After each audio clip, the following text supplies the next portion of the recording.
Hi, it's Dr. Parikh, and we are getting close to the home stretch. We're on Unit 6, so this week and next week, and then you're all done, and you probably feel like your paper's starting to come together, like you have most of, you already have your literature review, but now you're getting most of your research proposal in place. So the focus now is on finishing up that research proposal, finishing all the sections, updating things from your lit review, and then also starting to use feedback to improve. Readings are getting pretty simple. There's no new readings, but I do want you to reread Chapter 1 of Sukhman. This is where she talks about how to write, general writing tips, and it's things that even if you read really carefully the first time, you're going to read it differently now. Now that you've been writing, now that you've been reading other peers' writing, now that we've been talking about writing for so long, it's going to stick in a different way. And so I want you to get that experience of rereading it before the class ends, because Sukhman is a book that you may not keep compared to like the concise rules of APA style that I want you to keep and actually use in other classes. But Sukhman is something that you'll likely pass on to someone else. And then there's also just kind of a reminder, Chapter 3 and 7 talk about things that may be relevant.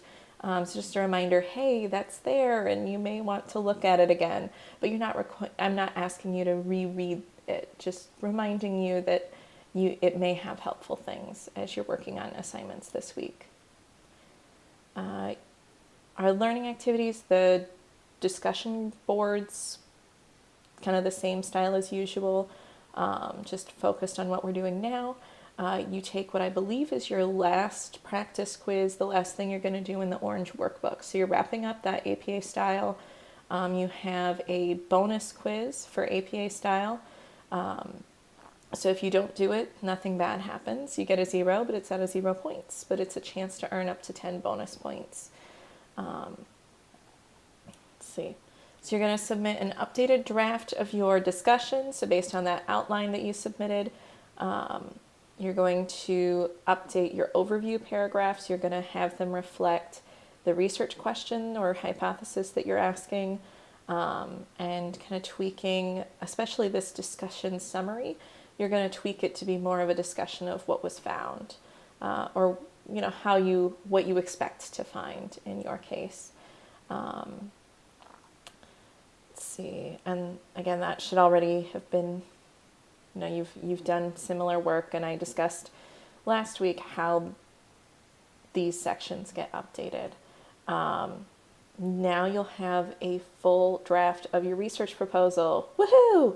And so you're going to email that out to someone. I'll let you know who to email it with. It'll be someone outside of your discussion board group, your reading group, because I want you to have a naive reader. Once somebody knows what you mean, they can fill in the blanks a little easier. And I want you to have somebody completely new who doesn't know what your paper's about reading and giving you feedback. You're going to have your first meeting with your tutor. It's fine if you met with your tutor actually earlier. It doesn't have to be this week, but it has to be by this week. And you'll write 150 words, and I think you'll post some PDFs that just kind of help show the work that you did with your tutor. And then by the end of the week, you will email your peer review feedback. There's not a lot of assignments near the end of the week. That's partly because you will, at this point, there's fewer assignments, fewer readings, fewer videos, but a lot more time spent just going through and doing the work of revising, because now you've got a big whole document to work on. You should have feedback from me fairly quickly on those drafts that you sent out. So while you're waiting on feedback from other students, you hopefully will be also being able to start working on the feedback from me and making your revision plan for next week. So I actually recommend, fairly, maybe by midweek, going over and looking at the overview for Module 7 so that you know what's coming up. It's an exciting time. I'm sure you're getting tired. I'm probably getting tired too, but we're getting to the home stretch. It's getting close, and you're going to have a paper you can be proud of, and that's really exciting. Thanks. Bye.